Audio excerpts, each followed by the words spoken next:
r/ProRevenge. Hoisted by his own petard. I have a friend called Carrie who just broke a story to me. Not sure if it's petty or pro-revenge, or even malicious compliance, but here it is. Done on phone, and autocorrupt hates me. TL. Doctor at the end. The cast. Names have been changed to protect identities. Carrie. My friend, and the heroine of the story. Sharon. The secretary with loose morals. Roger. IT manager, and villain of the story. Ivan. The CEO and company owner, also owner of 3 or so other small companies, one of which was in the same office block. Olivia. Roger's wife.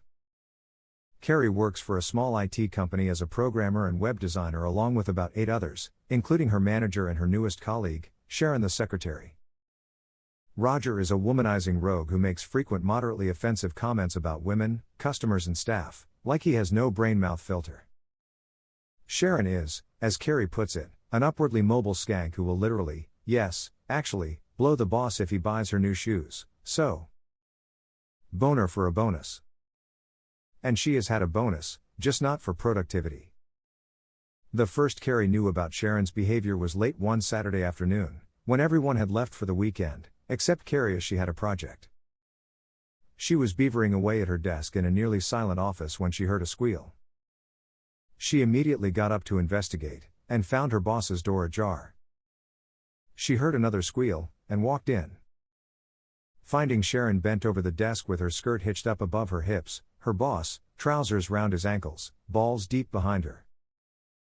Yes, this is artistic license, but that's how she described it. Roger's expression indicated fury and embarrassment and he sounded to be mid-nut.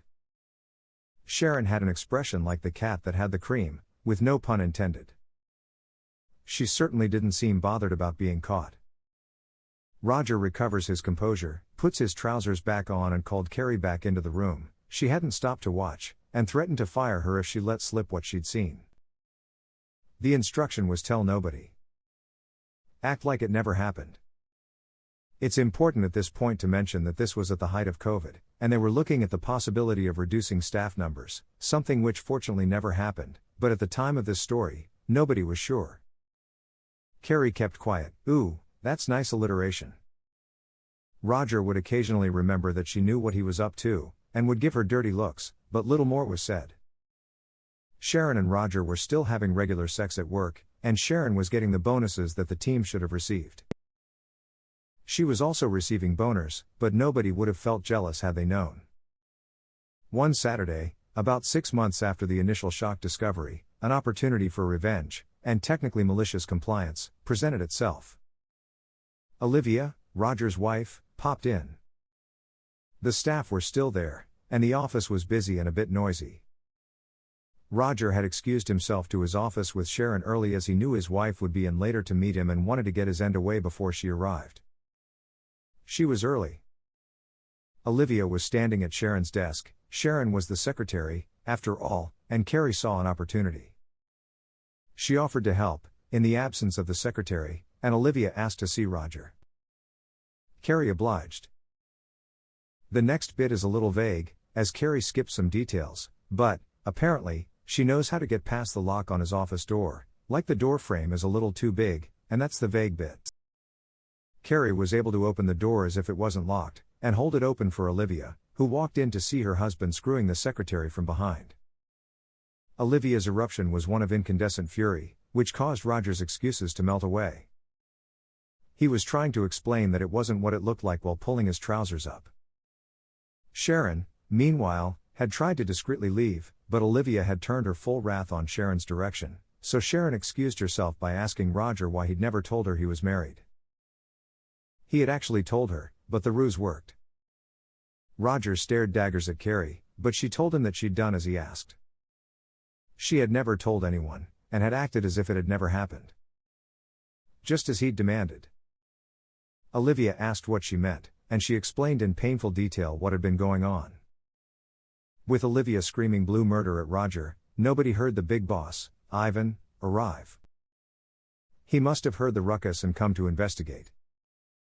At this point, he'd heard enough from outside the office, and Carrie was asked to leave. Roger doesn't work there anymore, and neither does Sharon. Sharon was dismissed for gross misconduct, and Roger is awaiting a court date, something about fraud or embezzlement or something. Details are sketchy here. No information about his marriage. Sorry. Carrie is still at the company, but now works as an assistant manager to a newly appointed female manager. TL. Dr. Manager screws around and threatens staff to keep it secret. Staff does exactly as told. Manager gets caught, humiliated and fired. Edit for cock-ups. Response to post. I'm wondering if autocorrupt was intentional by you, or whether autocorrect was giving an example of why you hate it. I choose to believe the first, and may switch to using autocorrupt from now on. OP's response to this comment. I call it autocorrupt on account of how often it replaces intended words with shite. I try to type for and get either do or fur, type and, get av, etc.